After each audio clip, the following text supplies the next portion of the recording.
Alright, good morning. I don't know how well you guys are going to hear this, but the wind in Texas is blowing pretty good today. And I got a couple things I got to do on the truck. So I found another coolant leak, and I've got a couple going. And I'm going to have to just address them. And so I'm kind of down at this point here in Dallas, trying to figure this out. So I wanted to show you guys basically what I'm looking at here. Hold on. Alright, so I don't know if you guys can see because of the light or whatever. I'm just using my phone. Okay, in here, there's a valve there, and then there's a valve right here.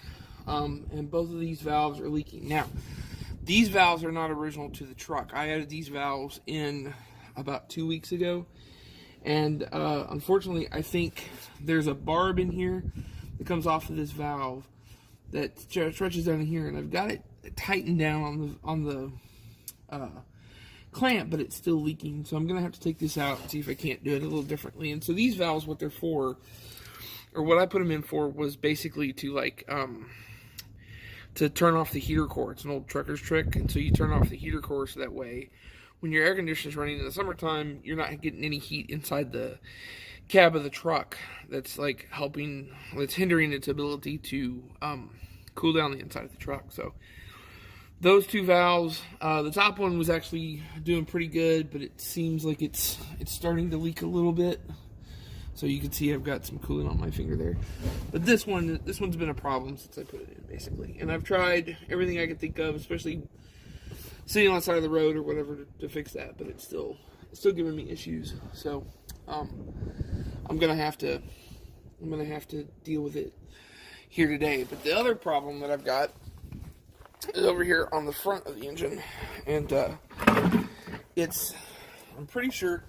So if you look here, you can see evidence here, and everything of coolant leaking, and right there, and everything. And so I'm pretty sure the problem is this hose right here.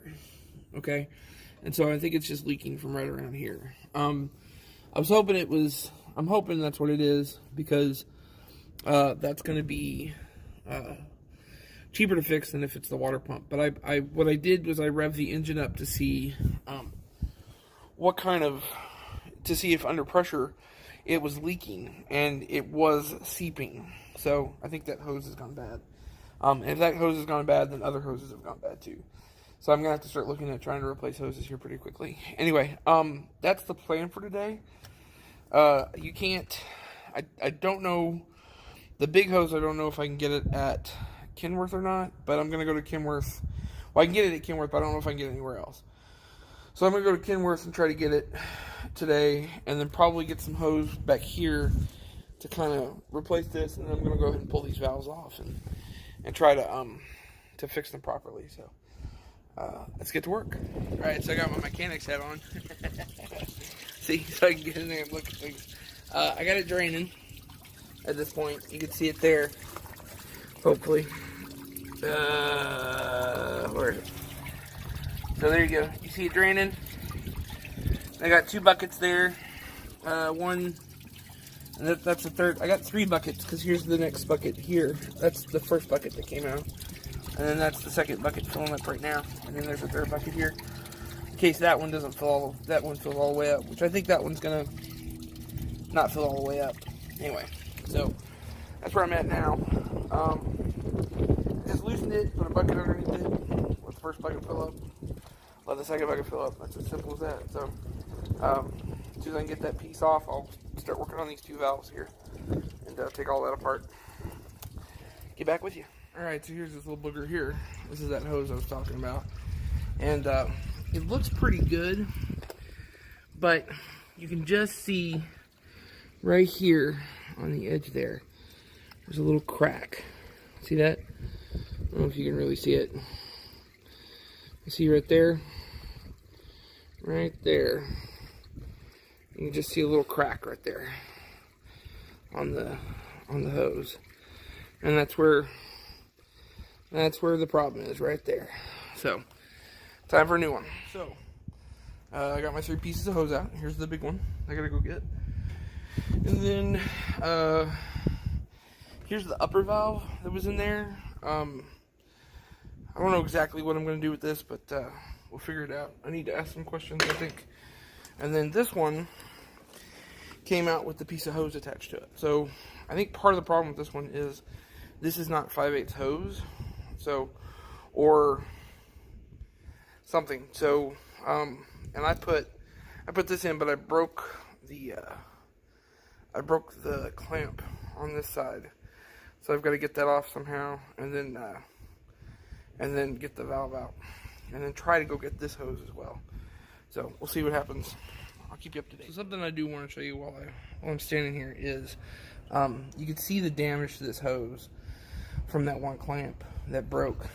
It ate through this sidewall piece. This was the piece that was up closer to the, ate through the sidewall here, but this is the piece that was up closer to the heater core.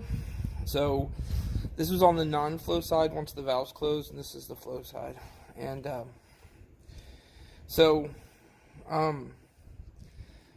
well, no, that's not true, because the piece of hose that goes to the heater core is still on there. Should be. Yeah. So, but it ate into that silicone hose pretty badly. So, there are two kinds of clamps on this thing.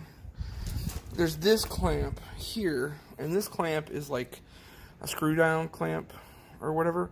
And you see I had to take it apart because it broke anyway. So, and these are pretty good, and I've got a lot of these, and I like these a lot because you can unscrew them and take them off easier, and they're easier to get to when you need to. But it seems like there's another type of clamp that goes on these things, and it's this type of clamp, and this is kind of just spring loaded, so you like, I may not be strong enough with this hand to do it, but you push down on that, and it's spring loaded, and it goes around the hose. And so these don't do as much damage to the hose. So I'm thinking if they've got some at Kenworth, I may pick those up. Anyway, that's it. We are taking apart. I got my tool, everything I need to take with me over here, and put my tools away, and then we'll head out. Okay, so I might be washed out a little bit, but let's see if we can just clear that off real quick.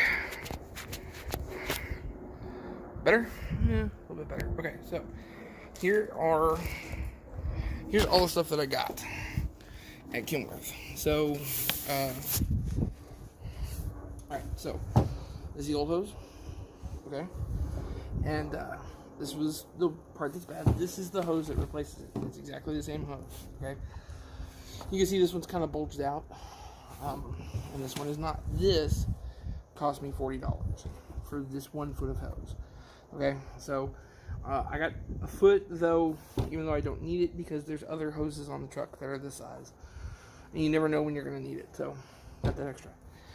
They did not have this hose, which is a 5/8 hose, so I had to go to a different auto parts store and get the 5/8 hose. Now, here are my valves. I talked to them. Obviously, these fit a lot better inside the 5/8 hose that I got at the actual auto parts store, so they should seal up pretty good. Here's my knife for cutting all this stuff, and then I got high temp tape, see thread tape. So that's what we're gonna use. We're gonna take this apart and I get to it. So before I tighten this last one in, here's what the barb looks like with the Teflon tape on it. So with the Teflon tape, when you put it on, you want to put it on in such a way that when you twist this in, it's dragging along the Teflon tape. So that way it, instead of getting loose and gumming up the threads, it'll actually drag it along on top of the threads and kind of push it down in more. So I went ahead and wrapped it a little extra this time with it. I've already got the other valve done. Here is the other valve. Oh, that's the Teflon tape, which I don't need anymore. Here is the other valve. That's done. You can see it's in, and I think it's tighter than it was. And you can even see I kind of over tightened it a little bit because I chewed up the side right there. So, but it's in there. It's in there as all as I can make it. So, without a vise at this point, which is perfect. So we're gonna put this one in the other valve, and we're gonna go and put the heater core hoses on. So the other thing is this 5/8 hose that I got. Let me look here. I am sitting down for a minute. So,